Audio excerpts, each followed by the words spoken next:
कक्षा 8वीं, विषय हिंदी, पहली इकाई, पाठ क्रमांक 2, वारिस कौन। मेरे छात्र मित्रों, आप सबका स्वागत है।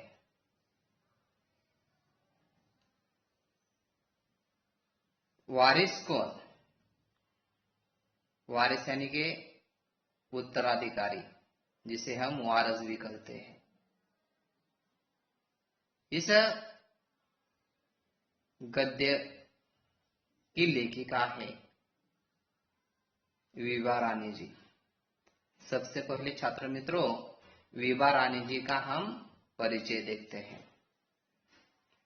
मैथिली के 3 साहित्य अकादमी पुरस्कार विजेता विभा रानी जी लेखिका 4 गोट किताब कन्यादान जैसे 2 गोट लोक कथा इन्होंने लिखी है। इनका जन्म 1959 को मधुबनी बिहार में हुआ है। यह लेखिका बहुआयामी प्रतिभा की धनी विभा रानी जी हिंदी और मैथिली के राष्ट्रीय स्तर की लेखिका है। आपने कहानी, गीत, अनुवाद, लोक साहित्य एवं नाट्य लेखन में प्रखरता से अपनी कलम चलाई है। आप समकालीन फिल्म, महिला और बाल विषयों पर लोकगीत और लोक साहित्य के क्षेत्र में निरंतर काम कर रही है।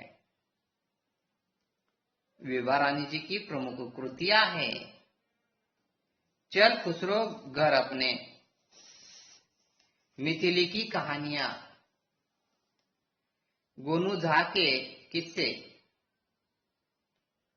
अगले जन्म माहे बिटिया न कीजो नाटक, समृद्ध ज्ञान द्विभाषी हिंदी अंग्रेजी का अनुवाद, बिल टेलर की डायरी आदि उनकी प्रमुख कृतियां हैं। विभा रानी जी इस गद्य संबंधी क्या कहती है बच्चों? प्रस्तुत कहानी में कहानीकार विभा रानी जी का मानना है कि किसी भी कार्य की सफलता के लिए आवश्यक है सूझबूझ, योजना बनाना, समय तथा संसाधनों का सदुपयोग करना। ऐसा करने पर उत्तम फल की प्राप्ति करने में कर्ता अवश्य सफल होता है। कहानी के राजा ने अपनी 4 पुत्रियों में से, बेटियों में से उचित उत्तराधिकारी का चयन करने के लिए उनकी बुद्धिमानी की परीक्षा ली और सफल राजकुमारी को राज्य का राजा बनाने का निर्णय इस गद्य में राजा ने ले लिया है। ऐसा सुंदर गद्य पाठ विभा रानी जी का छात्र मित्रों आज हम देखने वाले हैं। तो आइए हम वारिस कौन यह पाठ देखते हैं। मैंने आपको बताया है छात्र मित्रों कि वारिस यानी कि उत्तराधिकारी यानी कि वारस।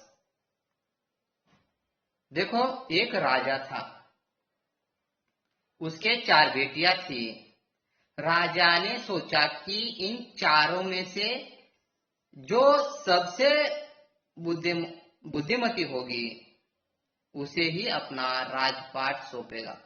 राजपाट यानी कि राजगद्दी, यानी कि क्या राजा कहता है, राजा सोचता है कि इस 4 बेटियों में से जो बुद्धिमती है, बुद्धिमान है, उसे ही राज्य का राजपाट गद्दी सौंपने का वो क्या कर रहा है? चयन कर रहा है। इसका फैसला कैसे हो वह सोचने लगा। अंत में उसे एक उपाय सूझ गया। सूझना यानी कि ध्यान में आया। अंत में उस राजा को एक उपाय ध्यान में आया है। देखो, वारिस कौन इस पाठ में, एक राजा उसके 4 बेटियों में से जो बुद्धिमान है, उस बुद्धिमान बेटी को वो राजा अपने राज्य का राजा बनाना चाहता है, अपने राज्य का राजपाट सौंपना चाहता है। और वह सोचने लगता है कि ये कैसा हो, इसका फैसला हम कैसा करें। तब अंत में उसे एक उपाय सूझता है। सूझना यानी कि ध्यान में आना। उसने एक दिन 4 बेटियों को अपने पास बुलाया, सभी को गेहूं के 100 दाने दिए और कहा, इसे तुम अपने पास रखो, 5 साल बाद मैं जब इसे मांगूंगा तब तुम सब मुझे वापस कर देना। 4 बेटियों को अपने पास बुलाकर गेहूं के 100 दाने देता है और उन्हें कहता है कि इस दानों को अपने पास रखो, 5 साल बाद मैं जब इन गेहूं के दानों को मांगूंगा तब तुम सब मुझे यह क्या कर देना, वापस कर देना। गेहूं के दाने लेकर 4 बहनें अपने अपने कमरे में लौट आई। बड़ी बहन ने उन दानों को खिड़की के बाहर फेंक दिया। 4 राजा की बेटियां, जो राजा ने 100 गेहूं के दाने दिए हैं, उस गेहूं को दानों को लेकर वो अपने कमरे में लौट आई है। लौट आने के बाद बड़ी बहन क्या करती है, उस गेहूं के दानों को खिड़की के बाहर फेंक देती है। उसने सोचा, आज से 5 साल बाद पिताजी को गेहूं के इन दानों की याद रहेगी क्या। वो सोचती है कि 5 साल बाद राजा को, उन बेटियों के पिता को, बड़ी बहन को लगता है कि हमारे पिता को यह बात याद नहीं रहेगी 5 साल बाद, इसलिए वह उस गेहूं के दानों को वह खिड़की के बाहर फेंक देती है। और आगे कहती है, और जो याद भी रहा तो क्या हुआ, भंडार से लेकर दे दूंगी। और वो कहती है, अगर राजा को यह बात ध्यान में भी रही तो मैं क्या करूंगी, उन्हें भंडार गृह से वह गेहूं के 100 दाने लाकर दे दूंगी। दूसरी बहन ने दानों को चांदी की एक डिब्बे में डालकर उसे मखमल के थैली में बंद कर सुरक्षा से अपने संदूकचे में डाल दिया। डिब्बे यानी कि डिब्बा। दूसरी बहन ने क्या किया है छात्रों, देखो, एक चांदी के डिब्बे में मखमल यानी कि एक प्रकार की बढ़िया रेशमी कपड़ा, उसकी थैली में उस गेहूं के दानों को बंद करके सुरक्षा से अपने संदूकचे में डाल दिया है। संदूकचा यानी कि छोटा सा बक्सा, उसमें उसे क्या कर दिया है, डाल दिया है। सोचा 5 साल बाद जब पिताजी ये दाने मांगेंगे तब उन्हें वापस कर दूंगी। और उसने सोचा है कि सुरक्षा से संदूकचे में डाल देने के बाद, रखने के बाद, जब पिताजी 5 साल बाद इसे मांगेंगे तो मैं क्या करूंगी, उन्हें ये दाने वापस कर दूंगी। तीसरी बहन बस सोचती रही कि इसका क्या करूं। चौथी और छोटी बहन तनिक बच्ची थी, तनिक यानी कि थोड़ा छोटी, वो क्या थी, बच्ची थी, शरारतें करना उसे बहुत पसंद था। उसे गेहूं के भुने दाने भी बहुत पसंद थे। उसने दानों को भुनवाकर खा डाला, देखो, और खेल में मग्न हो गई। तीसरी बहन सिर्फ सोचती रही है कि इस गेहूं के दानों का मैं क्या करूं। और चौथी जो सबसे छोटी बेटियां थी राजा की, वह तनिक छोटी थी, बच्ची थी, शरारतें करना उसे पसंद था। उसने गेहूं के भुने दाने भी पसंद थे, उसने क्या किया है, उस दानों को भुनवा कर खा लिया है और खेल में मग्न हो गई है। तीसरी राजकुमारी को इस बात का यकीन था, यकीन यानी कि विश्वास। तीसरी राजकुमारी को यह बात का विश्वास था कि पिताजी ने उन्हें यूं ही ये दाने नहीं दिए होंगे। तीसरी बेटी को विश्वास है कि पिताजी ने जो गेहूं के 100 दाने हमें दिए हैं, इसके पीछे कोई ना कोई मकसद जरूर होगा। यह सोचकर उन्होंने यह दाने हमें दिए हैं, जरूर उसके पीछे कोई मकसद होगा। मकसद यानी कि उद्देश्य।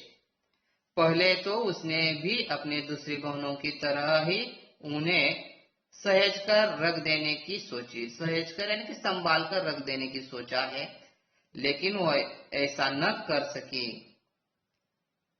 2-3 दिनों तक वो सोचती रही। फिर उसने अपने कमरे की खिड़की के पिछवाले जमीन में वे दाने बो दिए। और देखो, उसने तीसरी जो बेटियां है उसे विश्वास था कि यह जो गेहूं के दाने हमें पिताजी ने दिए हैं, जरूर इसके पीछे कोई ना कोई मकसद होगा। पहले तो उसने उस गेहूं के दाने को सहज कर रखने की, संभाल कर रखने की सोची थी, लेकिन उसके बाद 2-3 दिनों तक वह सोचती रही है और उसके बाद कमरे की खिड़की के पिछवाले जमीन में वह गेहूं के 100 दानों को क्या करती है, बो देती है। समय पर अंकुर फूटे, पौधे तैयार हुए, दाने निकले। राजकुमारी ने तैयार फसल में से दाने निकाले और फिर से बो दिए। और वो सबसे पहले 100 गेहूं के दाने लगाए, उसमें से फसल आई। और उसमें से फसल आने के बाद जो गेहूं के दाने निकल आए हैं, उन गेहूं के दानों को फिर से उसने क्या किया है, बो दिया है। इस तरह से 5 वर्षों में उसके पास ढेर सारा गेहूं तैयार हो गया। 5 साल बाद राजा ने फिर चारों बहनों को बुलाया और कहा, क्या कहा है राजा ने, देखो, आज से 5 साल पहले मैंने तुम चारों को गेहूं के 100 दाने दिए थे। राजा अपने चारों बेटियों को 5 साल बाद अपने पास बुलाकर कहता है, क्या कहता है कि 5 साल बाद राजा ने चारों बहनों को बुलाकर कहा, क्या कहा है, आज से 5 साल पहले मैंने तुम चारों को गेहूं के 100 दाने दिए थे और कहा था कि 5 साल बाद मुझे वापस करना। कहा है वे दाने? बड़ी राजकुमारी भंडार घर जाकर गेहूं के दाने ले आई और राजा को दे दिए। और पहली जो बेटी है जिसने उस गेहूं के दानों को खिड़की से बाहर फेंक दिया था, वह पहली बेटी क्या करती है, भंडार घर जाकर उस भंडार घर से गेहूं के 100 दाने लाकर राजा को देती है। राजा ने पूछा, क्या ये वही दाने हैं जो मैंने तुम्हें दिए थे? राजा उस पहली बेटी से कहता है, क्या वे दाने वही है जो मैंने तुम्हें 5 साल पहले दिए थे? पहले तो राजकुमार ने हाँ कह दिया, पहले राजकुमारी ने हाँ कह दिया, मगर राजा ने फिर कड़क कर पूछा, तब उसने सच्ची बात बता दी। कड़क कर यानी कि छात्र मित्रों, कठोर शब्द में। पहले राजा ने पूछा है अपनी बेटी से कि क्या ये वह गेहूं के दाने हैं जो मैंने 5 साल पहले तुझे दिए थे? राजा की बेटी उसे हाँ कहती है, लेकिन उसने सचमुच वह कहाँ से लाई थे? भंडार से लाई थे। और वह राजा से झूठ बोलती है कि यह दाने वही है। लेकिन जब राजा कड़क कर कठोर शब्द में उसे पूछता है, तब पहली बेटी राजा को अपनी सच बात बता देती है। राजा ने दूसरी राजकुमारी से पूछा, तुम्हारे दाने कहाँ है? राजा ने दूसरी राजकुमारी से पूछा है, देखो, क्या हुआ? पहले तो राजकुमारी ने कह दिया है राजा से झूठ बात। दूसरी राजकुमारी से अब राजा पूछता है, क्या पूछता है? राजा ने दूसरी राजकुमारी से पूछा, तुम्हारे दाने कहाँ है? दूसरी राजकुमारी अपनी संदूकची में से मखमल के खाल वाली डिब्बा उठा लाई। खाल यानी कि आवरण।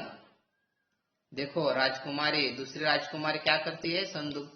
संदूकची में से मखमल के खोल वाले डिब्बे में उठा लाती है, जिसमें उसने गेहूं के दाने सहेज कर रखे थे। राजा ने उसे खोलकर देखा, दाने सड़ गए थे। राजा ने उस मखमल के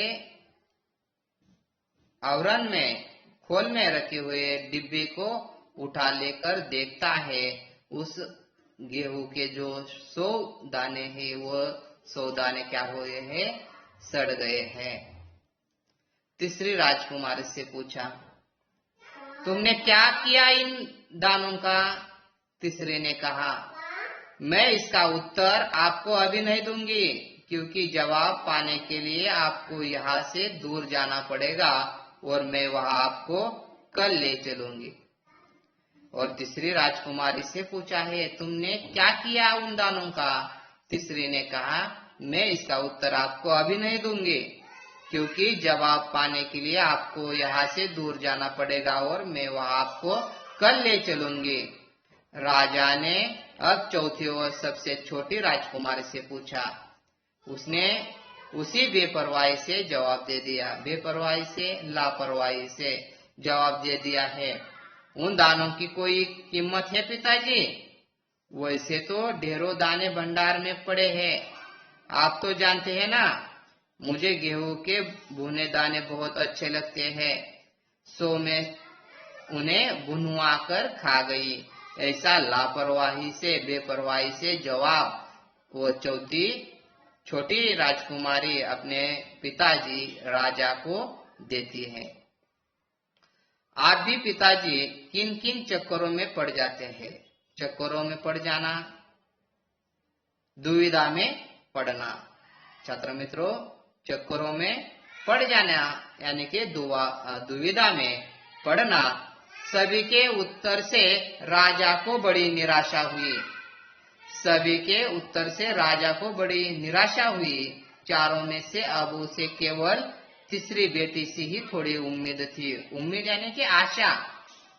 वह चारों बेटियों को अपने पास बुलाकर सबका जवाब सुन लेता है और अब राजा को बड़ी निराशा हुई है। चारों में से उसे अब केवल तीसरी बेटी से थोड़ी उम्मीद थी। दूसरे दिन तीसरी राजकुमारी राजा के पास आई। उसने कहा, चलिए पिताजी, उसने कहा है, चलिए पिताजी, आपको मैं दिखाऊंगी कि गेहूं के वे दाने कहाँ हैं। राजा की तीसरी बेटी दूसरे दिन अपने पिताजी को लेकर जाती है और वो कहती है कि मैं आपको दिखाऊंगी कि जो आपने गेहूं के 100 दाने मुझे दिए थे, वह गेहूं के 100 दाने कहाँ है। राजा रथ पर सवार हो जाता है। रथ महल नगर पार करके खेत की तरफ बढ़ चला। राजा ने पूछा, आखिर कहाँ रख छोड़े है तुमने वे 100 दाने?